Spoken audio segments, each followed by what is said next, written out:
everyone, welcome to today's video. Today I would like to talk to you about studying, and this is going to be about learning a new language, and I'm going to give you some tips on how to maybe do it in a bit more interesting way to keep you motivated, to keep you going.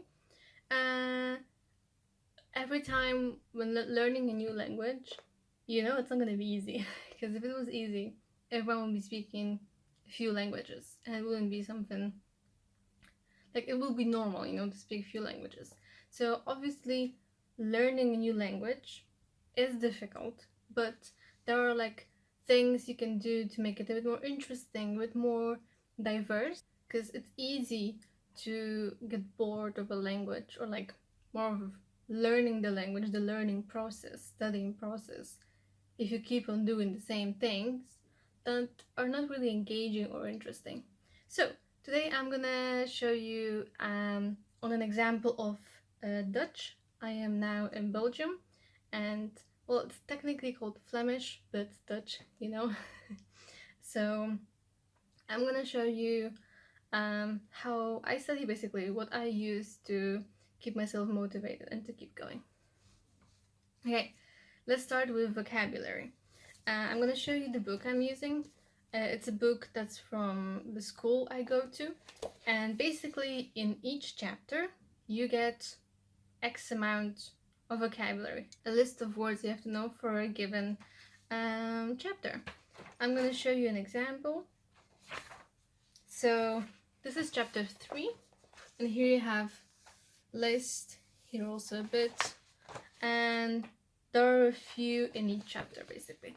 So what I do, because I'm a very visual person, but I also like to work on paper, I don't really like to study that much online and doing things online, like writing, whatever. Because for me also the act of writing is really important. So maybe also a tip, if you are learning, write. Of course it can be also like that you type in it, in a Word document, but actually write the word. Anyway, so what I do is I copy all the lists, and here I have, how many? This is 1, 2, 3. That's actually a bit of grammar, but I wanted to have it here. 4 and 5. And you can see this in this chapter it's really easy. Easy, more helpful, because here I have example sentences, which is also something worth doing if you're learning a new word. Sometimes it's it's obvious how you use the word, but sometimes it isn't. Then find an example sentence and write it down next to the actual word you're trying to remember, you're trying to study. So what I do here, I'm using 2 colors. As I study, I go through the list, I read everything once, and then I go again into the list. Here I have English meanings. Yes, my mother tongue is Polish, but I'm kind of learning English to Dutch, sometimes Polish. Just choose your own language, whatever works best for you. Anyway, so I have the meanings here, and I cover it like this, or with another paper, for example, like that, if you here have the meanings, and I check myself if I maybe already know it, if it's possible that I heard that word before, I used it before, and I do that a few times, obviously. And when I know the word, it is marked this time in blue. I use either light blue or green, and I prefer pastel because they're not the pastel highlighters, because they're not so in your face. And I do it in green or blue, and then I know this word. Don't have to pay too much attention to it, as in that is not my focus when I study. And for example, here I have a word in purple, and that's a word that was a bit more difficult for me. Maybe I don't remember it that well. Like, if I would see it in a text, I know what it means, but if someone asks me, in English, how do you say here it's achievement? I don't exactly remember it in Dutch. So that way I know what to focus on when I am revising before a test, or like just in general, I see which words I need to work on. Okay, and another thing with vocabulary, maybe it's gonna be a bit weird, but it's very useful, I think. It's a label maker. If you have a label maker, or if you don't know if you can see behind me there. Probably can't because it's kind of a little bit. I have a label and it says the wall, but in Dutch. Like, it's useful if you're trying to learn new words, that you are being exposed to them. So if you're trying to learn a word, or maybe the word is a bit more difficult for you, but for example, you have it in your house, maybe it's an object, maybe it's a piece of furniture, stick a label on it, or just a sticky note, and write it on the paper and stick it on the thing itself. And every time you see it, you're gonna be like, okay, and after, I don't know, fifth, sixth, whatever, how many times you need, you're gonna remember it. It's just something a bit more visual. It works well for me. Maybe it's also gonna work for you guys. Next thing is, both in Dutch and German, these are the languages that I studied, so I know how it looks. The nouns have articles. In Dutch, it's two. It's de of het, if we're talking about a definite article. And what I learned actually while I was studying German, one of my teachers taught me that, is to use colors to help you remember, because in German it's der, die, das, and each of those had a different color.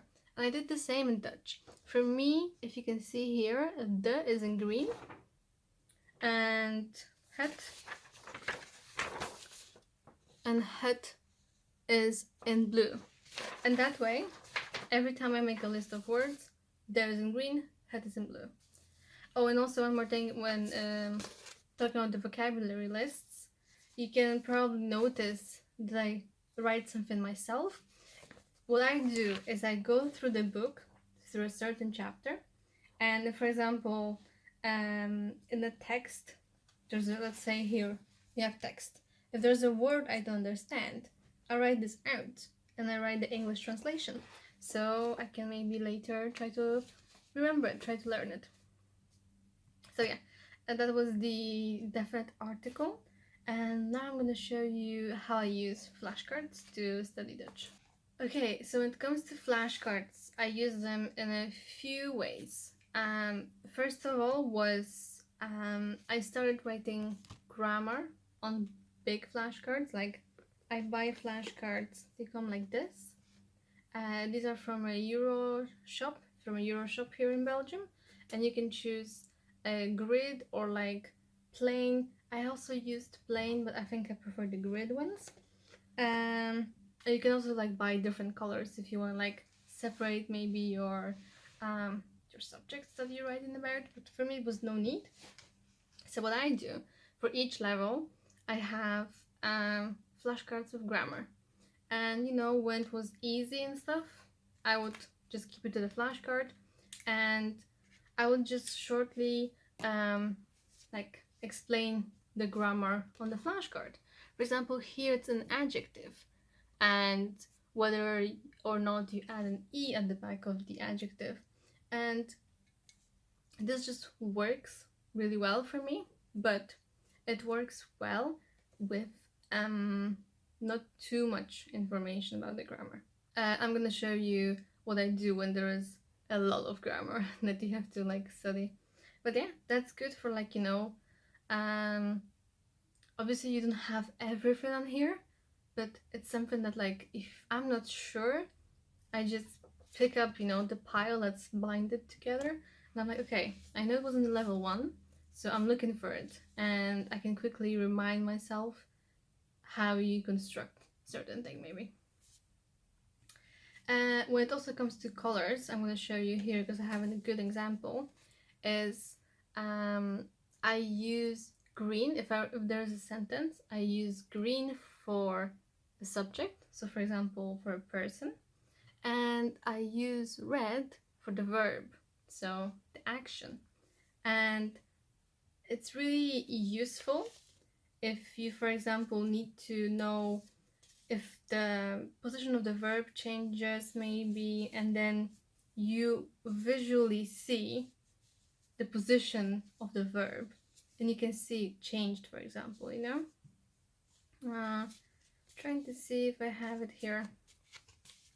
For example, here with verbs that separate, you can see the first part is here, the second part is here. It's just something you have to maybe you know, find the system for yourself, what colors you need, what you have to put more emphasis on. So yeah, that's what I do with flashcards. These are like the biggest format of the flashcards. And then when it comes, for example, to studying irregular verbs, because there's a list, I mean, there's a lot of regular verbs, but there's a list. And for example, there was a list of 3 pages long, and we had it split, so we had 1 page at a time that we had to know for a test. And here, every little packet is 1 list. And what I also do to keep it so I know from what it is, for example, here with the big flashcards, I have 2.1, which means level 2 and chapter 1. Then I know if I need to reference a book, I know where it is. For example, here I have level 3, V that stands for verbs, and 1, which means the first page, the first part. So that's how it looks. And then on the front, I have the basic form of the verb, and at the back, the 3 forms that I have to learn for the test.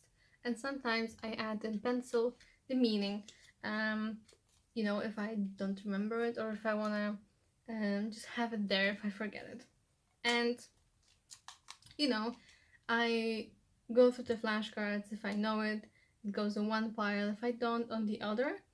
And then the pile I know goes to the front, and things I don't know that well go at the back. And here I have a little sticky note that separates the ones that I know, which is this, from the ones that I have to maybe work a bit more on, you know? And that way I am organized, and if I want to, for example, there's a test or an exam, I focus mainly on this part. I still want to go through these at the front, but I'm going to focus here at the back. And I do that for a lot of different grammar things. Like, for example, we have now verba with met vaste preposities. If you studied Dutch, you know it. Basically, it's, I think I checked it in English. Wait, maybe I have it written down. Okay, so basically it's just verbs with prepositions that always come together. I don't know why it was so difficult for me to translate. Anyway, let me just check if there's more I have to talk about flashcards. Oh yeah, and of course when I study the verbs, I still actually have the list of verbs. I'm going to show you. I here keep the grammar that I want to have on hand, and that's how it looks. I still have the list, but it's just easier for me to study from the flashcards. And also what I do here, same with like vocabulary, if I know the meaning of the verb, it goes in green or blue, and if I have to maybe work a bit on it, it goes in purple. And that way maybe I know all the forms, but I don't necessarily remember the meaning of it, you know, it's possible. So I kind of keep those things separate. And with the prepositions, again, there's a list. That's the second one. I have to actually study this for tomorrow. So I'm in the making of the small flashcards. And, you know, if I know it, here I just left it empty. And if I had to focus on it more, it's in pink, which is also something a bit more of a brighter color that lets you know, here, pay attention to me. Sorry, I have neighbors outside. I'm gonna wait for them to leave. Okay, I just hope you don't really hear them in the background. Of course, when it comes to flashcards, you also have like already pre-made flashcards you can buy for I think almost every language you can think of. And here I have Dutch flashcards. And basically, if you have a look here, they also have like those. Basically, that the sticky note is my version of these separating thingies. Okay, I'm just gonna continue. Just someone slammed the door. Here you have I'm studying. Here, these I know. And here, these I have to still. Okay. Here, this one says I am busy studying right now, so I'm focused on these. This says I know, and here I haven't touched them yet, basically, something like that. And of course, you have here as well, you know, here it's in Polish, and it's an example sentence, and on the other side, it's the word and an example sentence. So it's also really good, but you can always make flashcards yourself if you feel like it, or if you also have. And there are also online flashcards. For example, at my school we use Quizlet. Also quite a good way to study, but yeah, that's for more obviously on the PC or on the phone. And let's move on because I'm talking for so long, trying to make this video quick, but also I'm trying to give you a lot of information. So I was saying that I use flashcards, those big ones like I have here, that I use them for grammar, but when the grammar gets too much to basically fit them on a flashcard, I make a Word document file. And I'm gonna show you, okay, this is the biggest one I made so far. This is with, I have quickly here mentioned 2 past tenses and how you build them, just like a reminder, you know, like a quick reminder. And here I have like words like and, then, how do you call those, like that but they put the sentence together. It's conjuncties in Dutch. Conjunctions? No, I'm not gonna guess. I have no time to look it up. But basically I have all of that explained, and you know, it says how to build a sentence when you use that thing, because maybe the verb comes at the end, maybe like something changes. So, and let me now show you the other file. Here, this one's a bit smaller. This is the passive tense, like, you know, active and passive. So here I have notes on the passive, how it looks in each of the tenses. Yeah. And basically I also write down example sentences. It's very important to see how you build a sentence with that certain grammar thing that you're using, you know? So it's not enough to just know the meaning of something, you have to know how to use it, how to build your sentences with that. So that's what happens when the grammar gets too much. You have to, I put it in a Word document file, and I keep it all together with like, you know, some other important things I know I'm gonna have to go back to, even when I'm gonna go to higher levels. It's just always gonna be something that's like really handy, and we're always gonna have to be using those things. Okay, so obviously you can also buy books yourself. I have behind me, this way, here I have 2 books that are for learning a language on your own, which obviously you can also use, or you can buy some extra materials, but you can also find a lot of things online. And there's an app I use, it's called Duolingo. I can't show you it because I am recording on my phone, but Duolingo has loads of languages, so definitely check that out. And what else? Oh yeah, obviously watching things in the language you're learning. For me, it's also TV, because in my boyfriend's parents, they obviously have TV, so I'm watching a quiz, for example, every Saturday, there's a quiz, so it's all in Dutch. There was also like it's not reality. I don't know, but there are a few shows that we watch sometimes, and some of them there's no subtitles whatsoever. Some do have subtitles. What's also nice, maybe for example on Netflix, I am now watching Gossip Girl because I've never watched it before. I know, right? And I am watching sometimes Gossip Girl with Dutch subtitles because you can switch that on. Um, I am also I also have a Dutch series in my to watch list. I watch vlogs in Dutch. Years ago, I think like 2 years ago, I found a woman from Holland that I'm watching, and last year I found two girls from Belgium, and you can hear the accent. And also, for example, one of them is from Limburg, and they sound a bit more like singy and like more flowy. So it's also cool to hear different accents. But obviously, if you are able to talk in the language that you're learning, my boyfriend is Belgium, so he's trying to make me like really talk in it, even though our like automatic language is English because we've used it for 6 years now. We have to try. You have to also push yourself a little bit. When you go to a grocery store and stuff, do try to speak the language that is spoken there, and don't go into the easier automatic mode of, like, for me it will be English, and a lot of people do speak English here, but it's just you can use it, you get the chance.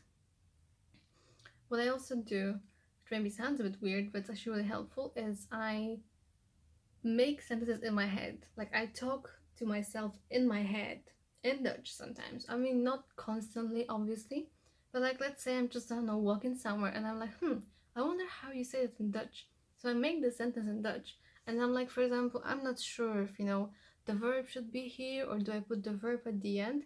I write it down in my notes app on my phone, and when I can, I check it and I know which version is correct. So like little things like this. And obviously, you can also read the news, or listen to the news.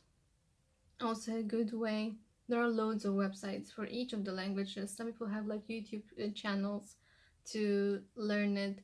Some people even teach it on Instagram. So just you have to find something for yourself. But the most important thing is to submerge yourself in the language. Obviously, for example, for me, it's easier because I live in Belgium. So the language is literally around me and there is no way to escape it. But even, I don't know, even reading a product here, if I want to buy something, I have to read what it's for. You learn, you get to know a bit more of the vocabulary. Sorry that I'm shaking. my foot was leaning against the drawer thingy that you're on. Anyway, so yeah, obviously the best way to learn the language is to practice it. And the way you do it, it just kind of depends on what you prefer. But there are so many options available. You're definitely gonna find something for yourself. And also just keep in mind, like, ask yourself, why are you studying a language? Like, what is it gonna give you? What happens? Like, what are the benefits of knowing it? For me, I know I'm gonna be staying here, so I wanna have a good job, not just like an average job. I do in the future plan to get a good job. Obviously, not gonna happen right away, but it's gonna be easier for me with a better language skill, and I'm also gonna feel more comfortable, around Dutch people, Belgian people, to speak with them. So just ask yourself why you're doing this, why you're learning a new language, and keep that in mind when you're not as motivated, maybe. Anyway, I'm blabbering for way too long. I hope this video was helpful for you. I hope you're gonna use some of my tips. And yeah, I just hope that this was helpful. That was my plan.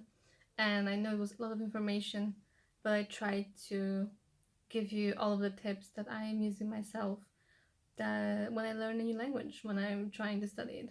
Anyway, And obviously, I am taking a course, so that also is a little bit more motivating and makes me learn the language quicker. You know, like if I wasn't taking a course, it would probably take longer. Anyway, thank you so much for watching. If you liked it, please give it a thumbs up. You can leave a comment if you have any of your tips or if you want to just chat about learning languages.